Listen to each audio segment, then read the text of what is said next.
Hey, Kevin here, Skylabs, bringing you another video.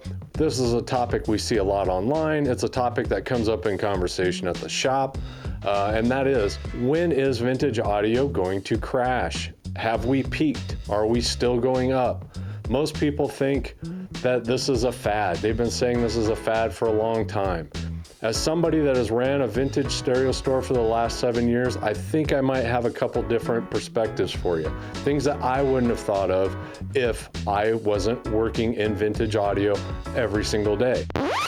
Okay, real quick before we get into the video, we're revamping the website, so go check out Skylabs Audio. There's a form that you can post up pictures and a little brief description of your stereo system. That's going to be a really cool place to go and just look at all kinds of vintage audio candy. And it's already started. There's already 5 or 6 people that have posted up there. Keep your eyes tuned to the channel. Make sure you subscribe. Click notifications on if you need to. We got a bunch of really great videos coming up, which reminds me, I'm getting ready to finish my top 5 Marantz receivers. In the comments, give me yours. I'm kind of wishy-washy on the 4 and 5 spot. If you guys are picking out a receiver that maybe I'm overlooking, put it in the comments. Help me to finalize that list.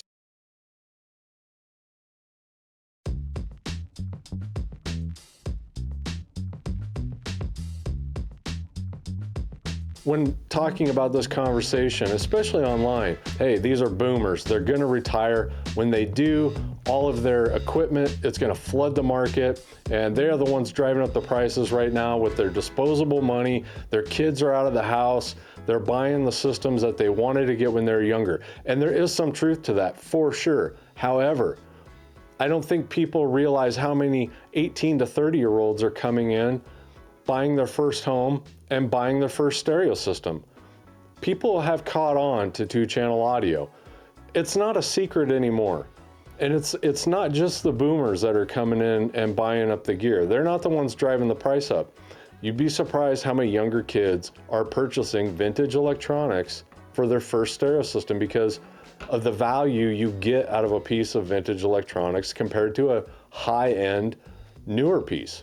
The other thing people don't realize, we have a huge amount of parents that come in and purchase entry-level turntable setups for their teens and preteens. That age is really diving in to vinyl records, and they have been for a few years.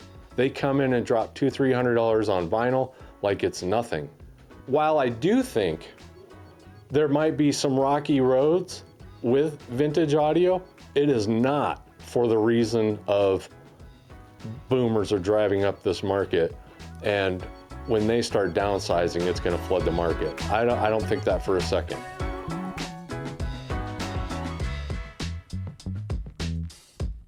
So I will say things are starting to kind of flatten out with vintage audio, but I do think everything is starting to flatten out. You know, we went through this huge spike mid-2000s, and then with the pandemic, vintage audio took off in price. I think we've doubled our prices twice due to those two things. And now I do think while we are slowly increasing prices, I don't think we're increasing at the pace of inflation, just like everything else. So yes, I do see right now vintage audio flattening out and maybe even decreasing a bit because of inflation. However, I do not see momentum waning. We still have the same amount of people coming in. We're still selling the same amount of pieces. We're just not raising our prices as fast as we were 5 years ago. It's kind of slowed down a little. So I think there's 2 other points that people are missing, and that is vintage stereo equipment is being destroyed on a daily basis. The more people are purchasing equipment on eBay and Reverb and Facebook Marketplace and shipping it, the more it's getting destroyed. The amount of vintage electronics that get destroyed daily has to be an astronomical amount. We see it all the time, and it's heartbreaking. The numbers are going down. They're never going to turn around and go back up. What we have in existence is all that's going to be in existence.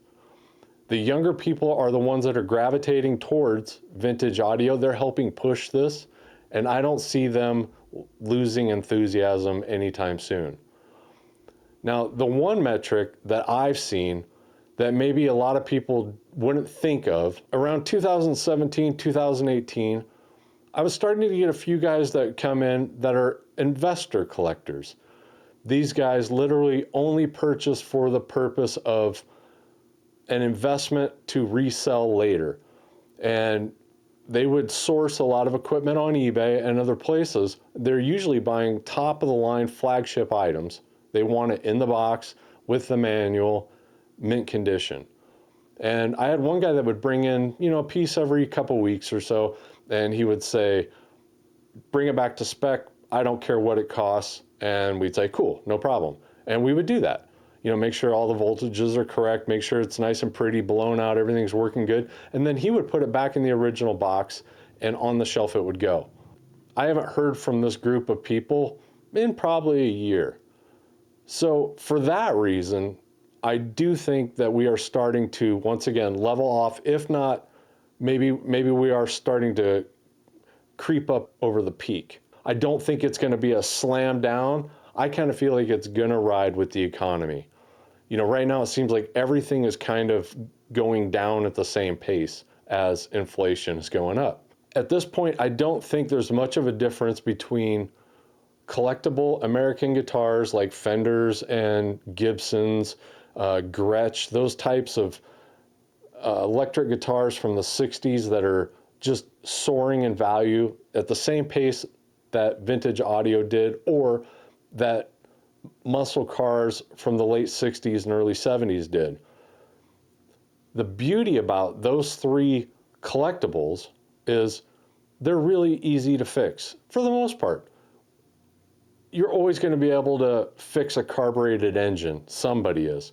You're always going to be able to fix a vintage receiver for the most part.